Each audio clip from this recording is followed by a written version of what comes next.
Hi, I'm Tammy Potter, and welcome to the Pregnancy Process Podcast, a show designed to help you navigate the hugely transformative journey to motherhood, where you'll hear the unique experience of experts in this area and the incredible stories of women sharing their conception, pregnancy, and postnatal journeys so that you can have a healthier, more informed pregnancy.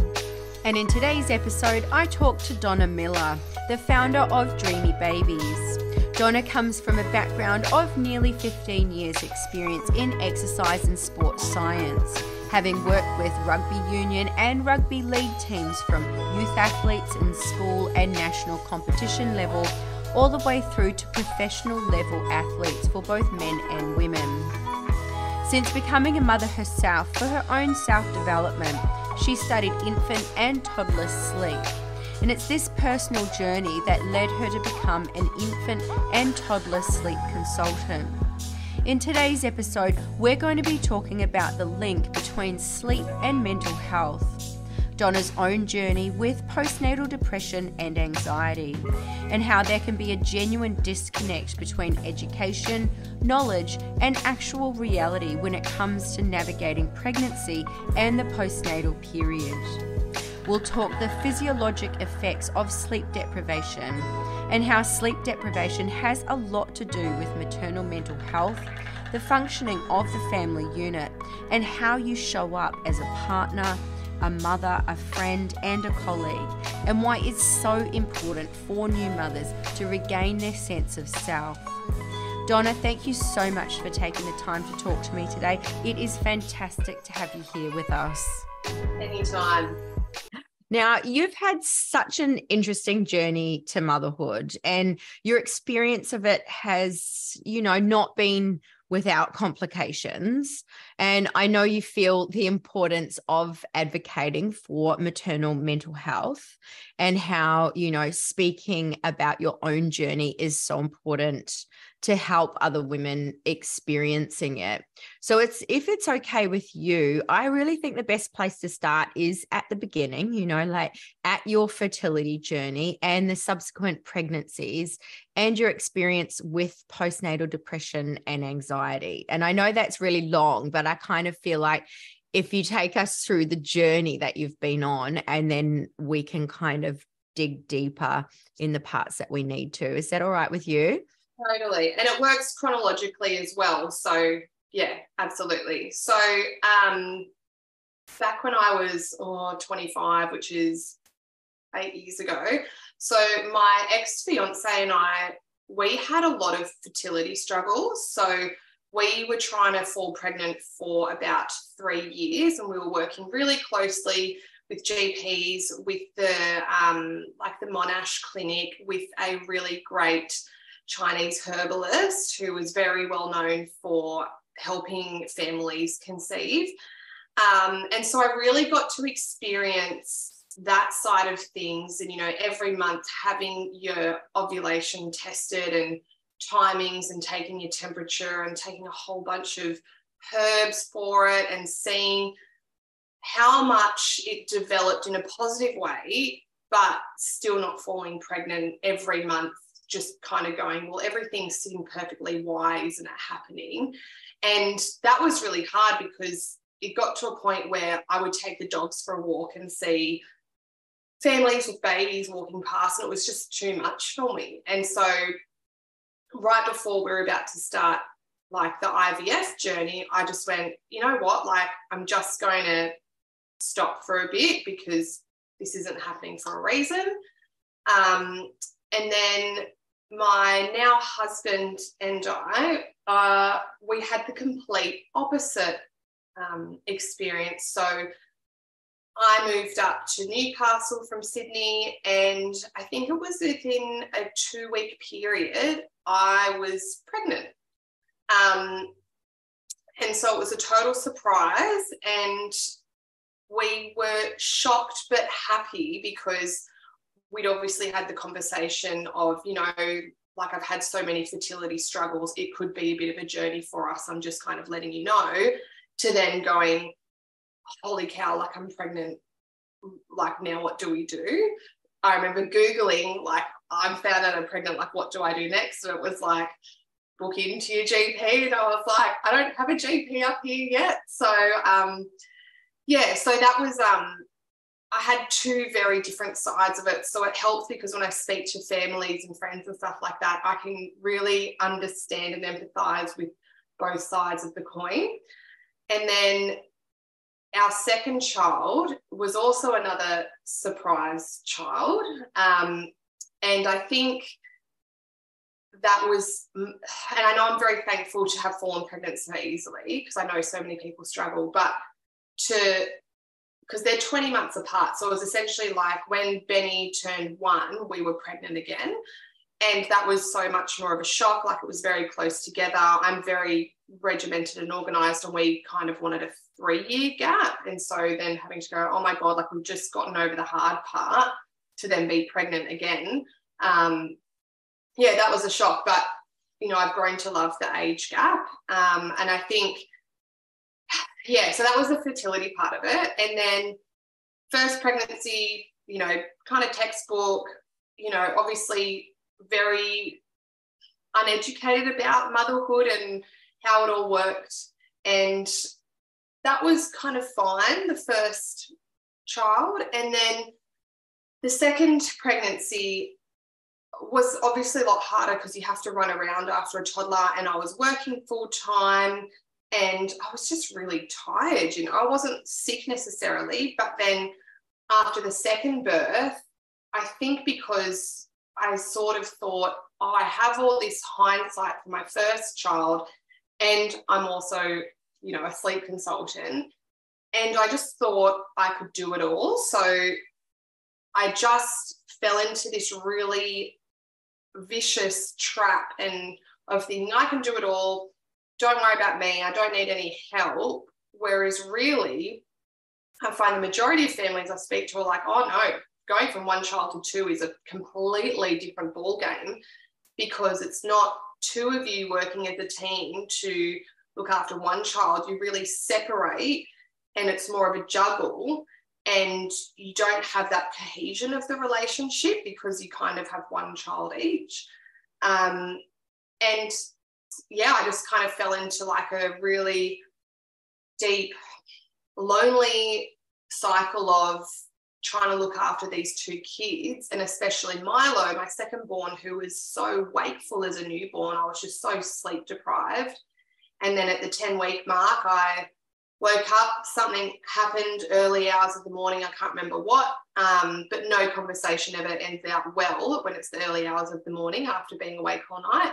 And I just started crying. I think it was about 4 or 5 a.m. and I did not stop crying the whole day. And then I booked into my GP that afternoon, did the mental health questionnaire, and he's like, you're very depressed and almost to a point where you could be like going psychotic. So we need to step in straight away and take charge of what's happening at home and with the kids and stuff like that.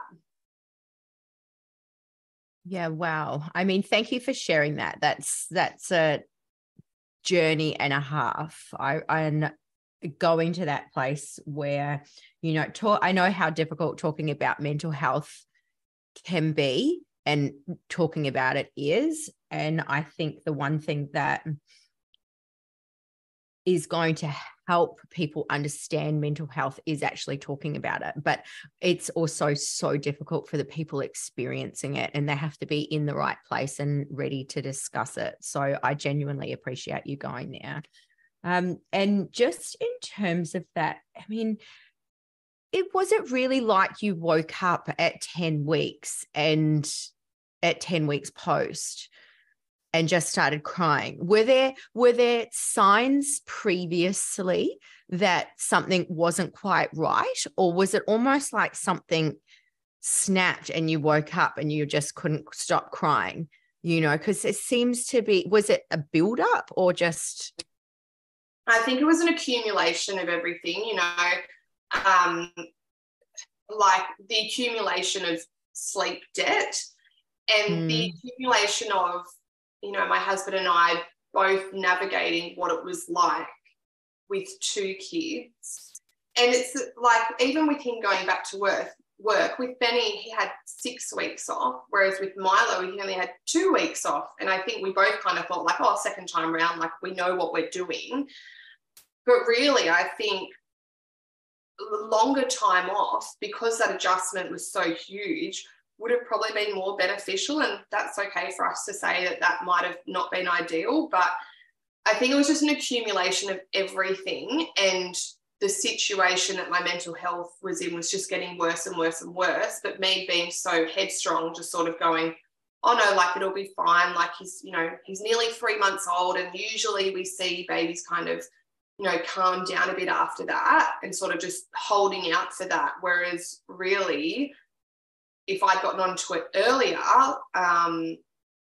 it could have been a completely different story. And a completely different story is how the 6 weeks checkup is at your GP or pediatrician. Like, I think that needs a bit of work all round. But yeah, like oftentimes I think at the 6 week mark, you're still so hormonal and caught up in this kind of bubble anyway, that the visit's a bit of a, it's like you kind of float in, you've got this new baby and you do all the weights, it's all exciting. And I think you get caught up in that instead of going, okay, like we've sorted the baby out, like let's take a deeper dive into how you're going, where's everything at, how can we make it better for you?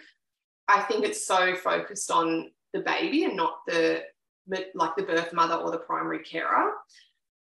Yeah. So I think it was definitely like a big snowball effect. I mean, this is certainly something that is a recurring theme. The 6 week check just is not enough. I mean, I spoke to Dr. Angela James from the Sydney Pelvic Clinic recently, and she's also talking about her program that they have, where they actually do the 2 week check-in with the mum, where she actually gets the opportunity to share her birth story. And then they do the 6 week check with the mum. And there's a lot of like biopsychosocial type of assessing going on in that checkup as well. So, there definitely needs to be that psychosocial, the biopsychosocial, it's all kind of so intrinsically linked when it comes to this time in a woman's life. And I mean, you've mentioned a few times, that you are quite headstrong, that you got into a headspace of doing it all and I don't need help. Have you got any advice for women that do seem to have that type of mentality? My first advice is don't go back to work 3 weeks postpartum. That would be my number one. I definitely did that, and that was not a wise move. I think it is so much about, that you have to show that you're vulnerable, because that's actually where a lot of the development happens. And being vulnerable helps people realise that you are strong enough to be vulnerable and ask for help. And if people are really on your list of friends and family, they will drop everything and come and help you. If you reach out to people and they don't follow through, you sort of go, well, I'm just going to cross you off my list. Getting a bit Brene Brown with the vulnerability thing, but it really is such a strong trait to be vulnerable in those times and say, hey, like I'm really struggling, I need help with X, Y, Z, because that sort of headstrong, independent, determined thing back, in tribal days, whatever you want to call it, and the saying like it takes a village to raise a child, it's because they literally had a village raising a child. Whereas now I think everyone's so caught up in this hustle of life and having to work like you don't have kids and parent like you don't have to work, and keeping the house in order and being a great partner and being social with your friends. Like, you've just had a baby. Like, that is traumatic enough for you physically, emotionally. You need, and there's been studies saying like it takes you 2 years to recover from birth. And then people that have their kids close together within that 2 year period, you just kind of double done it, So it takes a lot to let your guard down with that stuff. And I think it's still something that I'm working with, about letting that guard down and going, you know what, like, I need the help, come over, because I can't do it, or I'm really struggling. And I think once you get over that kind of admittance that you need the help, then it's just like such a different path and journey for you. You've just opened up a whole new door for you, and it sort of flows a lot easier once you do that initial ask for help. Yes, I mean, I've got so much to say about all of that. But just to confirm, you are absolutely correct. The research does say, even from a like physical standpoint, it takes 2 years for your body to fully recover after pregnancy, and that's from, you know, your hormonal profile, your musculoskeletal system, all of that type of thing. So it's a process. I mean, I know for me, certainly, I'm always very clear when I talk to my postnatal clients that it's that 12 months in, 12 months out type way of looking at it, and that it is a journey, and that initial 12, that the pregnancy is actually 12 months, and that's not even including the conception journey. So you've got your conception journey and however long that takes or took, and because there's so many different modes of conception these days as well, some women's conception journeys is a lot more physically demanding of them. You know, they've had to go through so many highs and lows and potentially rounds of IVF, and their hormones have done all types of crazy things. And then you have pregnancy, which also includes the 4th trimester. So that's a 12-month stage there.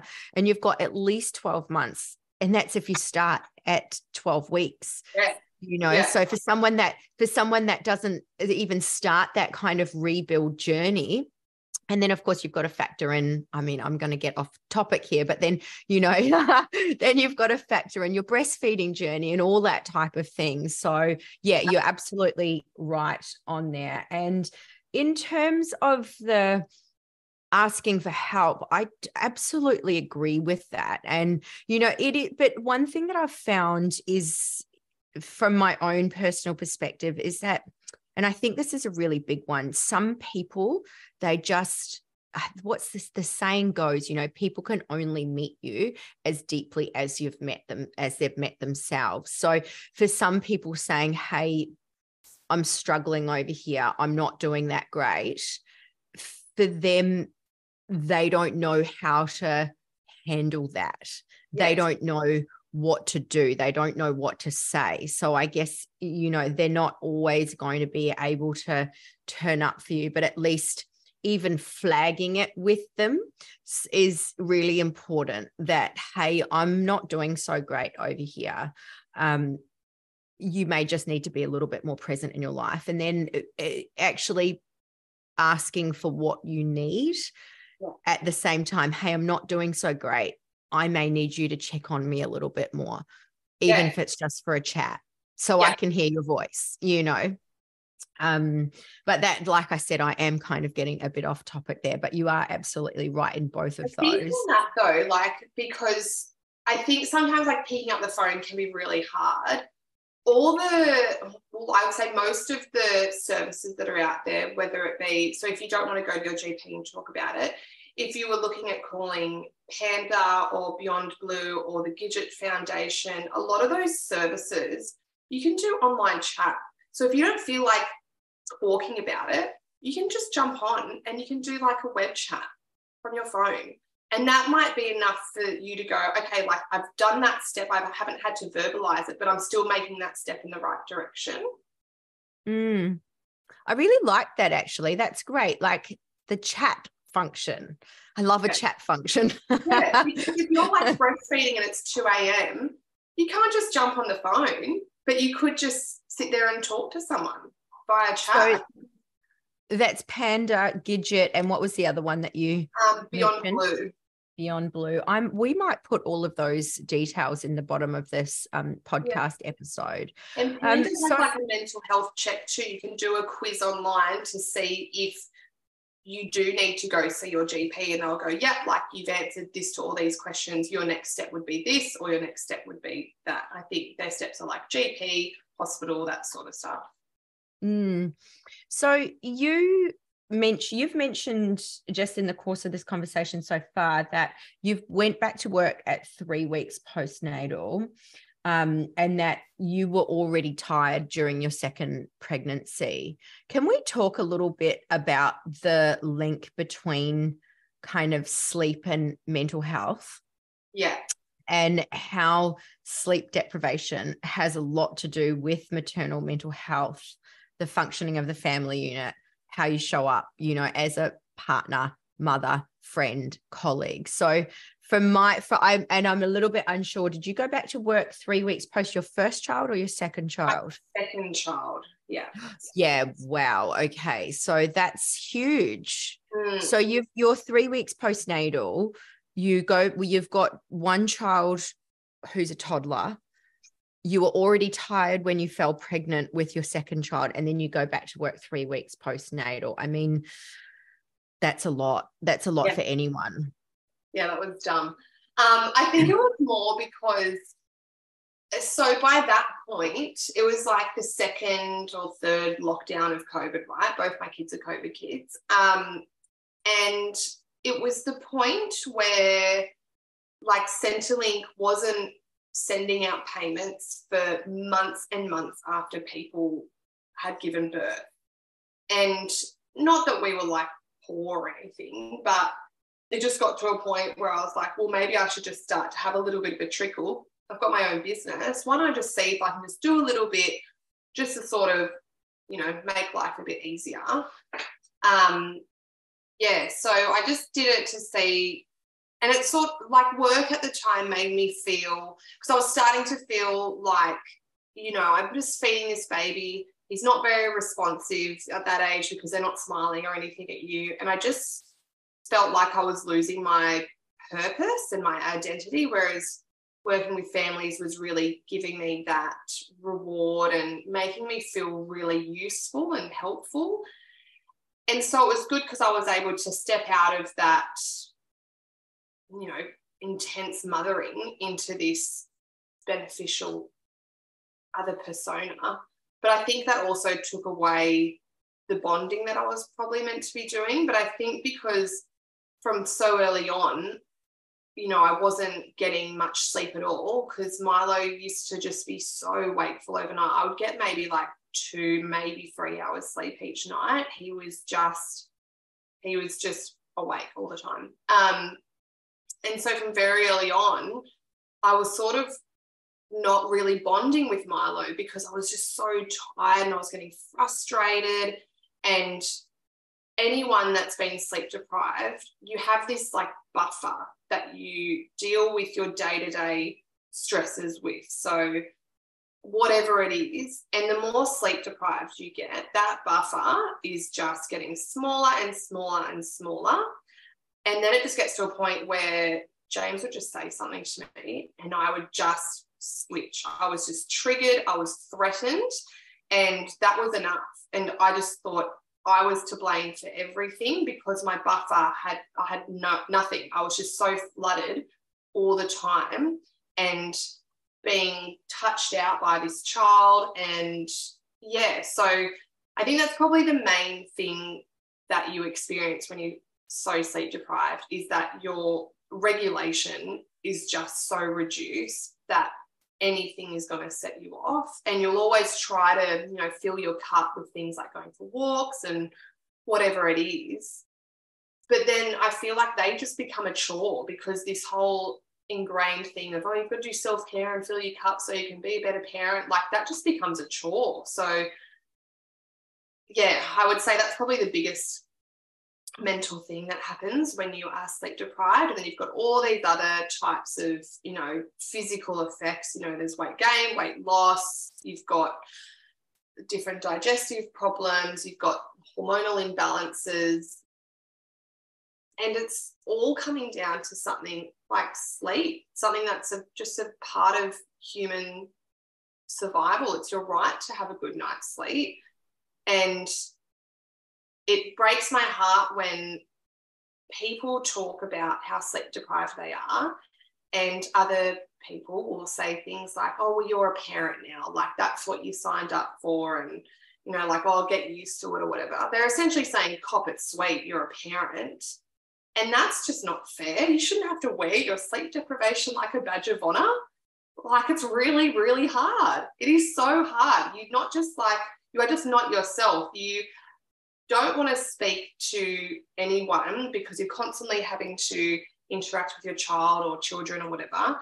You don't feel intimate because you're having to do all these things like breastfeeding and you're changing poo all day, and it's not sexy. So like your intimacy dies down, and then you're sort of expected to go socializing, but it's such a big effort because you've got this child, and so that kind of dies down. It just, everything just becomes so hard, and you don't have any space for yourself.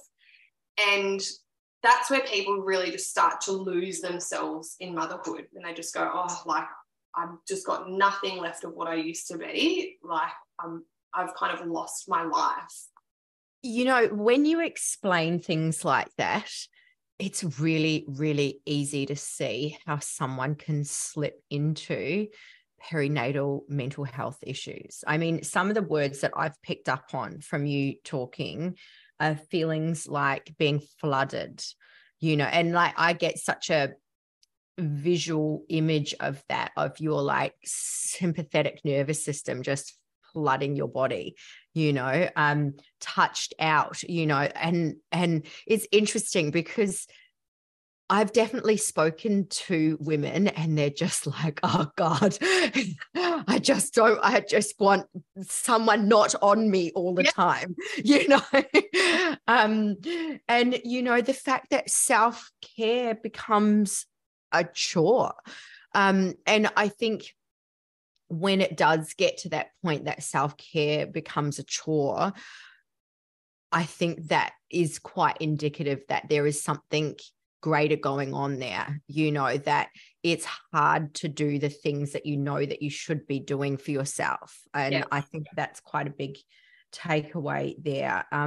But yeah, I mean, you can just hearing that journey and what you're saying is, it's really, you can really see how women do end up in that place. And it's, I think it can be lonely sometimes, you know, when, and I'd love to hear your thoughts on the 40 days, you know, that very early fourth trimester, the 40 days post-birth, because you mentioned socializing and that type of thing. I'm very much in that mindset where those first 40 days should be a little bit of a bubble, where you're in that bubble just trying to rest and repair and like regain that kind of sense of calm within you. So I'd like to hear a little bit about your thoughts around that, especially seeing you went back to work at 3 weeks. Yeah, I think it would be so lovely if that fourth trimester was spent with people coming over and bringing you food and cleaning your house and doing stuff so you can actually repair and recover. But I think especially, you know, there's people that live rural. There's, you know, if you're living in a major city, like everyone's in apartments and working and stuff, like that just doesn't happen. People just don't pop over all day, every day so you can recover. And there's countries like Sweden and stuff where they have a midwife come and live with you for 2 weeks after you give birth, which is unreal. And like, so I've had 2 cesareans. So you're then told that you can't drive for 6 weeks. So if you're like me, I get cabin fever. I can't just sit around at home, or like I've walked the streets of my suburbs so many times. You just go a bit, you know, like I just need to get out. And then you've got like the lovely internet, you know, all these people doing mums and bubs yoga classes and Pilates. And so you've got that sort of societal pressure, I think, as well. And as well as, you know, like bouncing back from, you know, your pregnancy, which is just such a load of crap as well. And then you're also trying to navigate motherhood, breastfeeding, looking after a child, sleep, whatever it is. The simplicity of the fourth trimester from what it used to be in that beautiful bubble kind of way, nowadays, because there's so many different expectations that I think are put on mothers, it's so complicated what we're meant to be doing. Whereas 30, 40, 50 years ago, it was completely different because the demands of society and stuff just weren't there. So I know that we are getting a little bit off topic here, but it's all interrelated. And I guess this probably leads into a question of where do you feel the cracks are when it comes to support being provided to new parents? And let's talk a little bit about how you've managed to find your balance now. Yeah. So I think, and we touched on it earlier about like the 6-week checks and stuff like that. I think there needs to be a really good overhaul on them. And like, we loved our doctor, like they're amazing. But yeah, like at my 6-week checkup, they were like, do you want to do a pap smear? And I was like, not really, like not the time. Don't ask me now. Stay away. Don't touch me. So it's because it's so clinical. And I think as well, there's cracks in it because, and I know that the government's changed the paternity leave, so it's now not 18 weeks, it's 26 weeks. So that's a step in the right direction. But then like the services for mental health, like counselling and psychologists and stuff, you still have to fork out quite a bit of money for that.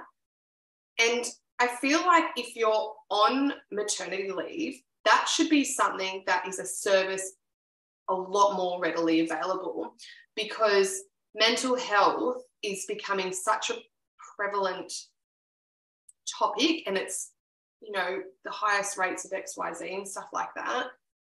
How is our government not going, hey, like, we know times are a bit tough at the moment. Why isn't this a service that's available to birth mothers or primary carers free of charge? Because a lot of the time, and I used to say this too, like, you know, I love my psychologist that I did my postnatal stuff with, but after I'd used up my mental health care plan, I was like, I can't afford to keep paying $200 a week to see a psychologist. Like, I just couldn't afford that. And a lot of people, that would be such a massive, massive, massive hurdle. And I also think, and another question that I'm asked all the time is, why isn't sleep consulting subsidized? And I don't know, like, it should be covered under some sort of private health because of the links that sleep deprivation have with XYZ. And I think there's great services out there like Tresillian and Caratane, but so many of those families then need additional support through private consultants. So I think it'll get there. I think the increased paternity leave was a big step, but I think there needs to be a lot more done for the access to services, because they're not free and they're not cheap. And I think because all the research is now coming out about that transition into motherhood with matrescence and stuff being likened to adolescence, and adolescence is, 10 years, whereas matrescence is, the length of your labour, which might be only a few hours.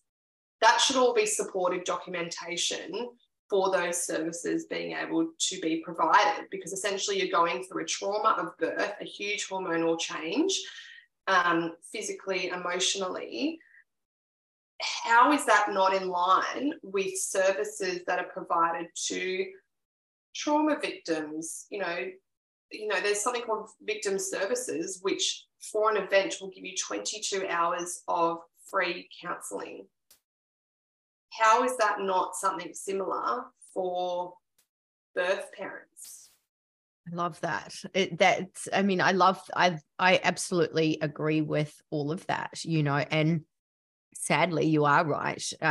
Mental health services aren't available to everyone, and it's an investment, if you know what I mean. Like, it is an investment, but it's something that should be available to everyone, irrespective of their financial situation, and especially available for the vulnerable population, which the pregnant and postnatal population are. New parents absolutely are.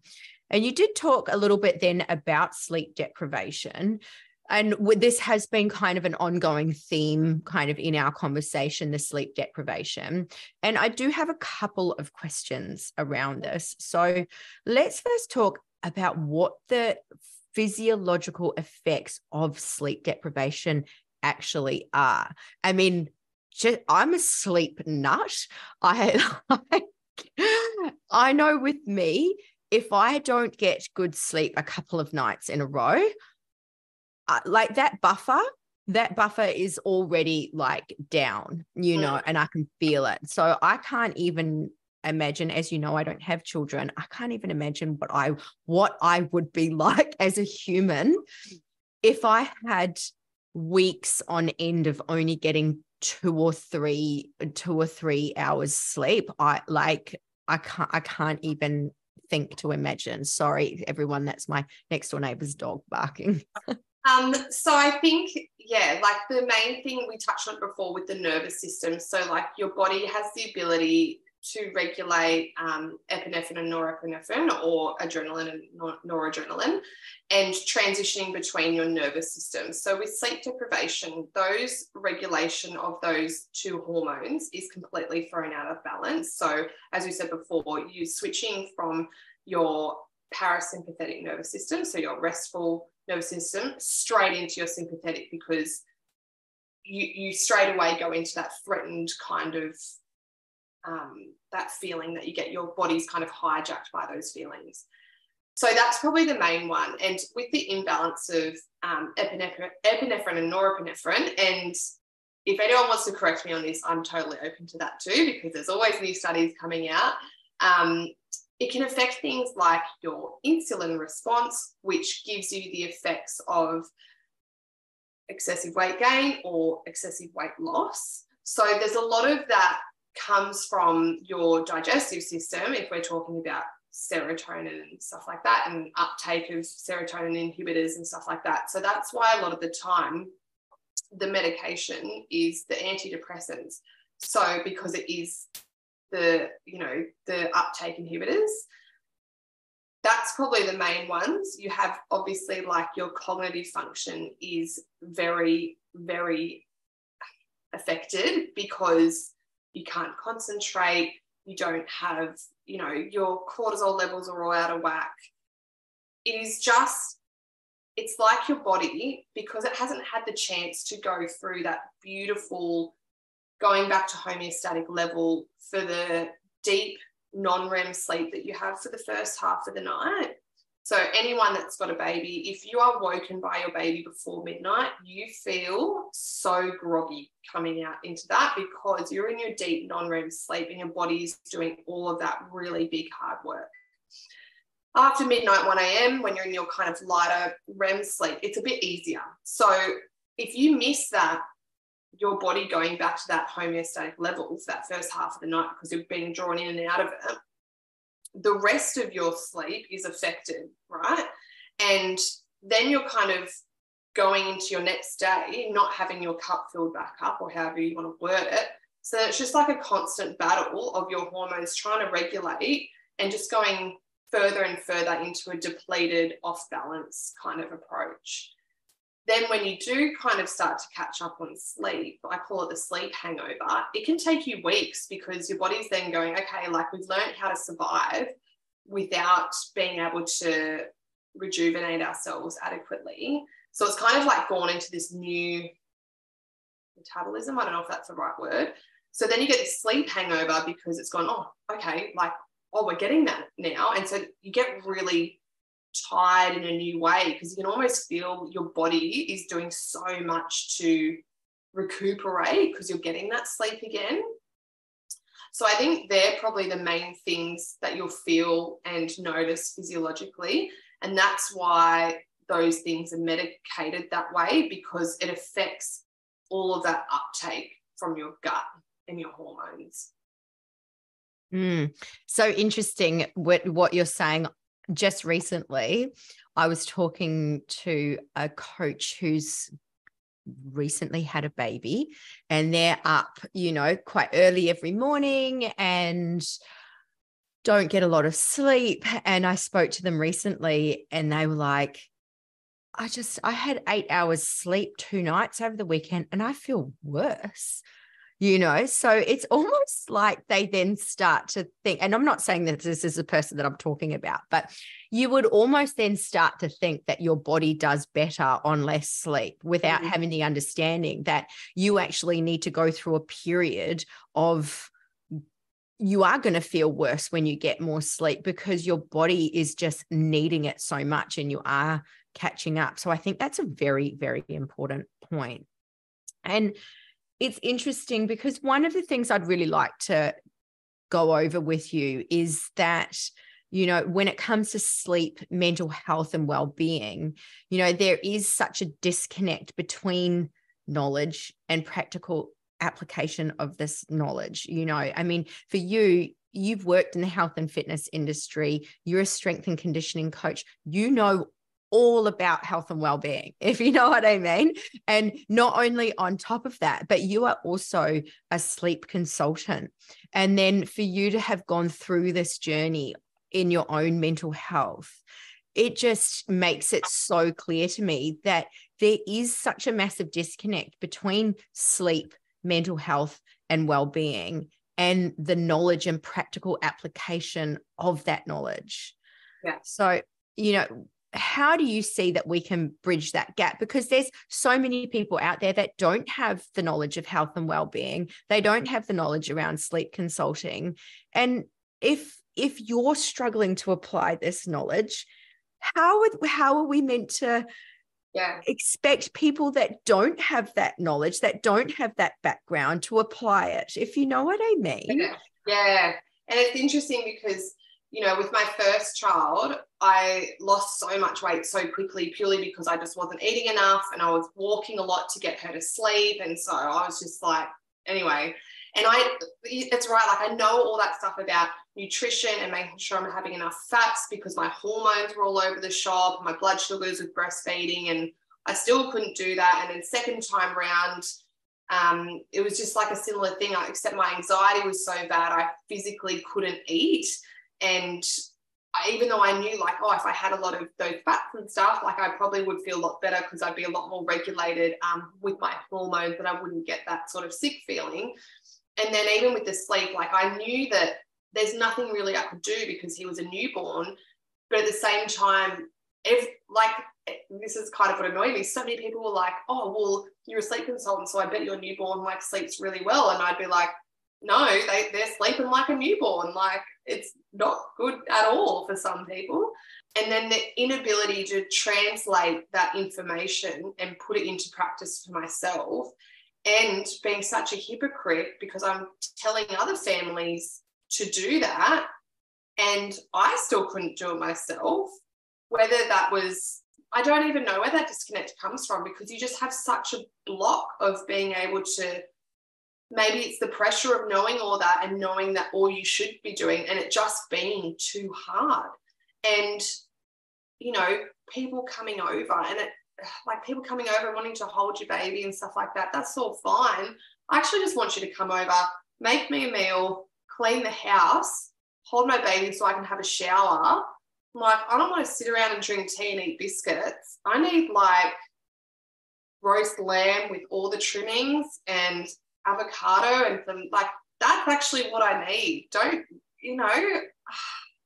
I love that. I mean, that's such a, you can see, that's such a great takeaway for every single person going into a home of a mum that's just had a new baby. Sure, we all love a cuddle. We all love a cuddle of a newborn. They are the most delicious cuddles that you can ever get. But at the same time, the person who's just had the baby is likely going to be friend or family, and you really just need to make sure that they're okay and ask them what it is that they need help with, even if it is just bringing over a roast lamb or something like that, if you know what I mean. So Gosh, we've got so many avenues that we can go down here.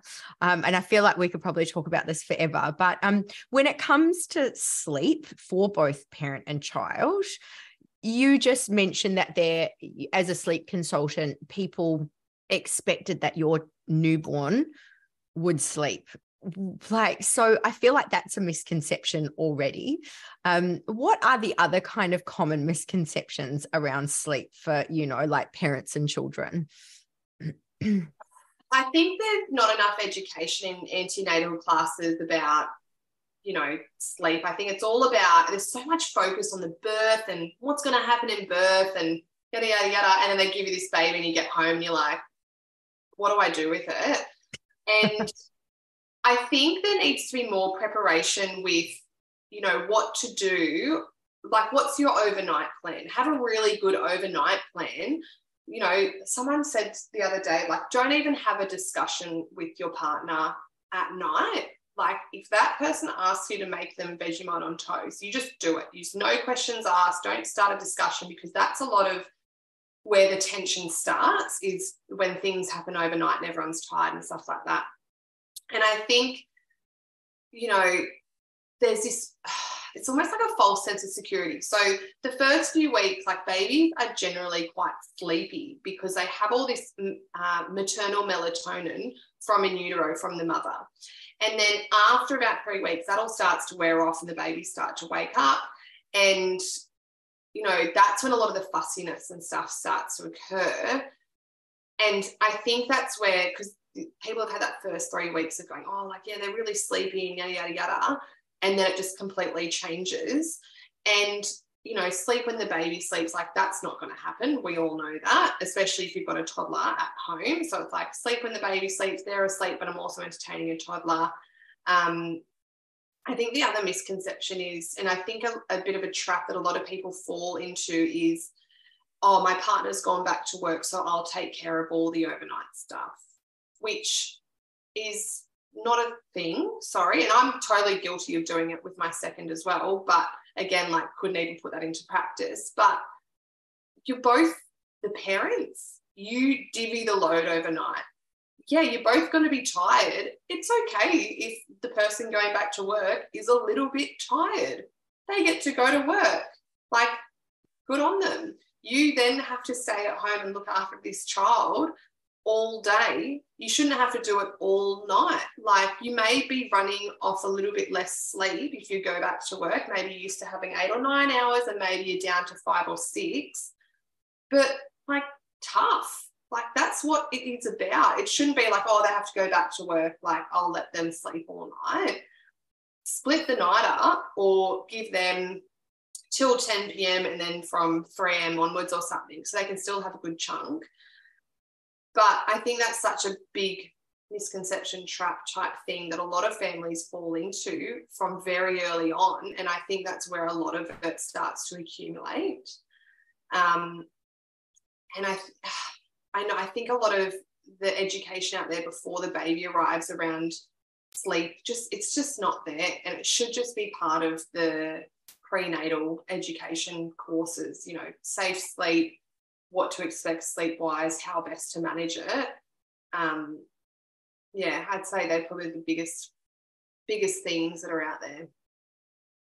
Yeah, and again, it's just more of these common themes coming up that I'm seeing, the not being prepared for the reality of like parenthood in pregnancy, and then also the mental load on the mother of running the whole household, and that extra load that's maybe not taken into consideration, the load of the children. I mean, that is such a common recurring theme that I just hear over and over and over again. So I think those are some really, really helpful tips there in terms of having a night plan and, not falling into the trap of the parent that works doesn't just because they're working, it doesn't exclude them in the night parenting. And there's even just what you said previously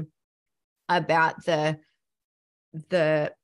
deep sleep section and how, because you could probably work in with each parent to make sure that you're at least getting that.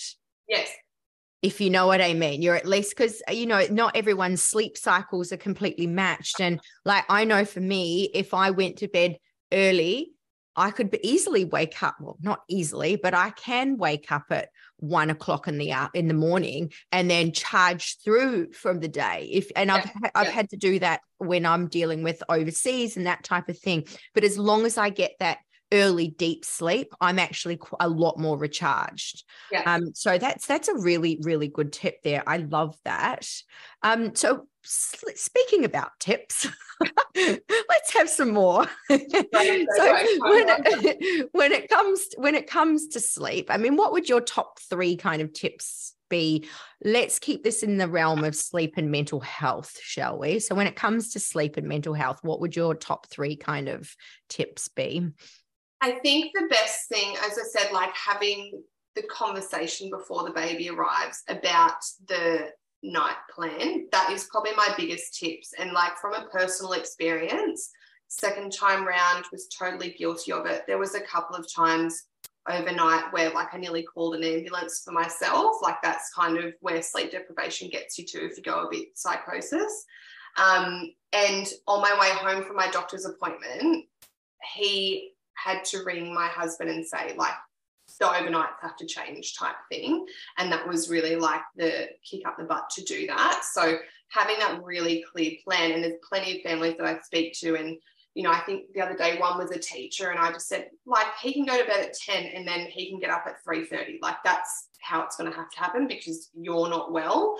And they were like, oh, actually, yeah, like that would be fine. I'm like, yeah, it'll be fine. Like, it's not that it's only a teacher, but like, he'll be fine teaching. That's fine. So I think that's my definitely number 1 is make sure you are just really clear on what happens overnight. And if, as you said before, like if you need to alternate nights, so either of you are getting that deep sleep at the first half of the night. So from a hormonal level, you're actually doing something really beneficial for yourself.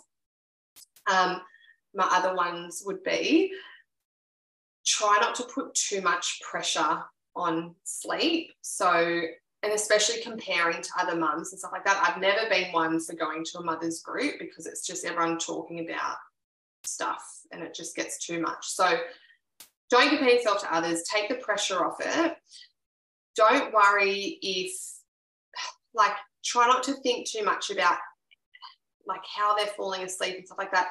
You do what's best for you at the time and what works for you until you don't want to do that anymore, until it becomes a problem, right? Like, don't worry about how Nancy down the road, her baby has all her day sleeps in her cot and yada, yada, yada. Maybe your baby sleeps on you and in the carrier, and that's fine. That's totally, if you're happy doing it, then don't worry about what other people are doing. I think there's so much pressure out there about sleep that almost becomes something that is really triggering for the mother as well, because they think, oh, I should be doing this and should be doing that, and should is such a strong word. Like, you shouldn't be doing anything, just do you. I literally had that conversation yesterday because I was going down a should rabbit hole. Yes. Someone was like, Tammy, stop. You should be doing this and should be. All I'm hearing was all these shouldings. Like, so I love that. Yeah, terrible word. Right, but is my worst. Like, if we're going to talk about words here, but is my least favorite word in the entire language. So yeah. I feel very, very strongly about that word, that it's actually one of my principles not to use it. Oh, great. Love that. Love it. Well, it just negates everything that came before it, right? Yeah, devalues it completely. Anyway, so number 3, have you got any more tips? Don't be afraid to try things if you're really struggling. If the way you're doing things isn't working for you anymore, I think people don't give their babies enough credit for the potential that they actually have. And it's all about trial and error. Like, I'm not going to say something and it's going to work perfectly the first time. A lot of what you have to do is trial and error. Try something for a few days. If that doesn't work, try something different. No one's going to get it right the first time. It's just, I think, the ability for people to go, you know what, like, my child has a lot more potential than I'm probably giving them credit for, regardless of the age. Let's try something different. And if that doesn't work, we'll try something different again. Don't think that you have to keep doing things a certain way if you bought a guide or whatever. Like, that's just one way. There are so many ways to do things. It's all about individuality and just giving it a red hot crack. That's what I tell people all the time. Just give it a go. If it doesn't work, just try something different. That's fine. And I think that sort of also, tying back to the other one, that helps take the pressure off it as well. Like, and it's the same with getting partners to help. Like, if you think that you're the only person that can settle your child and that's taking a really big mental toll on you, give them a good chance to do it. Why don't you leave the house so the child doesn't even know that you're there, they can't smell you, and let them have a really good go at it. Like, kind of letting that control go can sometimes really work well in your favour. So it's all about just taking the pressure off, giving other people a bit of a chance, and trial and error. If it backfires, that's fine. If it works beautifully, how good is that? So it's like flexibility, right? Yeah, flexibility, which I understand is very difficult for some people. Like, some people really struggle with flexibility because they're used to things being a certain way, and I totally understand that. Obviously, you've been on a really long journey with your mental health, and what are the things that you've implemented and what are the things that you've done to be able to regain your sense of self and move out of that? Because I think I love that you're sharing your journey. I think it's really important to share the things that have really, really helped you. You know, they've helped you regain your sense of self, that because there has to be this feeling of hope, if you know what I mean. That because the thing is that things are always going to get better. They always do. And I think sometimes when you are in just that, like, in that place, there is so much despair in there, and you feel like things are never going to get better. But I think knowing that people do get through, and the tools that they've used help, right? Yeah. I think your relationship goes through such a huge shift as well, especially for us. It happens so quickly, going from, dating essentially to being parents. It is so important that, like, you don't have to be with your kids all the time. Like, and I know some people are hesitant to put them in daycares or preschools or whatever, or they're hesitant to ask grandparents and stuff to look after them because they don't want to be a burden. But you honestly need that time away from your kids. It is so important because, as you said before, like, that part of you that you're trying to regain back, it needs to be done without your mother hat on. I personally don't believe you can be truly yourself having to be in that mother identity 24/7. You shouldn't have to lose those parts of yourself that were there before you became a parent, and you need that time away from your children so you can look objectively on what's happening in your life, almost like a third person type of thing. Like, you're not in the moment, you're looking at the moment, because you should be able to have kids and still have a life, still go out with the girls, still do whatever that makes you happy. You shouldn't have to give that all up for your kids. And I know the option of, having people coming over to look after your kids and stuff isn't available to everyone. But again, it's letting down that guard and asking for your kids to be looked after, just so you can spend that time one-on-one, not being a parent, with your friends or with your partner or going to work, because it stimulates the different parts of your brain. So many times when I speak to families that are going through that return to work transition, I'm like, oh, how was your days at work last week, they're like, oh, it's so good to like be able to use a different part of my brain. It literally just, you get this feeling like you're not just talking about poo and nappies and milk all the time. Like that gets really monotonous and boring after a while. You need to be able to interact with adults. So that would probably be the number one, is do stuff without your kids. Like, yeah, it'll be hard the first few times. Like the first few times the kids had sleepovers or Benny had sleepovers, I was like a bit of a mess. But the more I did it, the better I got at it. You know, like it takes practice. You're probably going to be really terrible at it the first time. You'll be like messaging the person like, what are they doing, blah, blah, blah. But the more you do it, the better you get at it, at just letting go and being like, have my kids for the night. I'll see you tomorrow at 4 p.m. Don't call me unless it's an emergency. Like, I don't know if it sounds mean. You actually really need that in your life. No, absolutely. And I spoke with someone recently that pretty much said something very similar to you, that you need to remember that there are more aspects to you than being a mum, you know, and before you become a mother, you have so many different aspects of you. Mm-hmm. And it's something that I've also repeated as well in videos that I've done, in that we are more. I mean, I'm not a mother, but not being a mother doesn't define me. The same as being a mother shouldn't define another woman.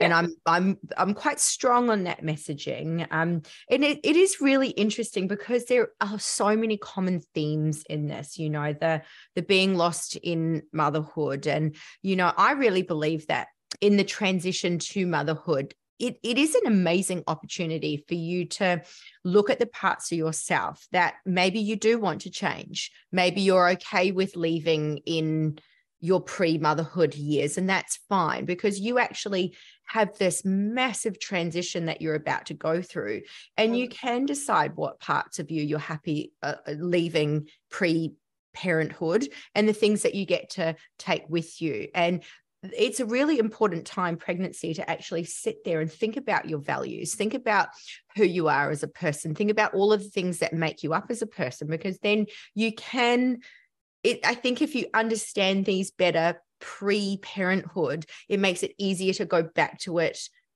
once you've had the children, because you've got a really solid understanding of what your values are and the things that are important to you and the things that make you up outside of being a mum. And then the third person thing is very important as well. I like that. That's come up a few times as well. So one of my favorite things is think of your life and throw it at the wall and decide what sticks to the wall and what falls off. I love that. That's great. So good. And just before we finally wrap up, what's the one thing that you wish that all women knew? And, you know, maybe we've answered this already, but what's the one thing that you wish women knew before they had a baby? You should know that it doesn't have to come naturally, and it might feel really forced sometimes. That's really beautiful, because I think sometimes people need to hear that. Yeah. Because you don't go into a new job that's your dream job and then all of a sudden just know exactly what to do. Yeah. As much as that would be great, you know, and that's very true. Some women have dreamed about being mothers for their whole lives, and then they go into it and they just expect that they know how to be a parent, how to be a mother. But like, no, we don't get taught this stuff. And like, I think people think that they're going to enjoy every minute of it. Like, I love being a parent, but I do not love everything about parenting, and that's okay. Donna, thank you so much for your time today. It has been fantastic. And I feel, you know, we've gone to so many different places. I mean, this conversation, I obviously could talk to you about all different types of things, but I feel like we've woven through sleep and mental health and self-care and all that type of thing. And I think the places that you've been through and the candor that you've had in this conversation. I know for me, I feel like that's quite brave. So thank you for sharing that.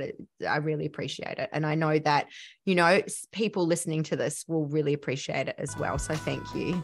And if you're hearing this message, I want to say a huge thank you, because it means that you've listened to this entire episode. Of course, if you have any questions about the things that we covered in this episode, or want to know more about me or my other projects, you can find me on YouTube and Instagram at The Pregnancy Process. For those currently in their conception or pregnancy journey, you can actually apply to join my complimentary but private community, the Preggy Training Crew. And you'll find my community application and social media links in the episode description. And of course, if you enjoyed this episode, I absolutely encourage you to share it with other women just like you. And I look forward to seeing you in the next episode.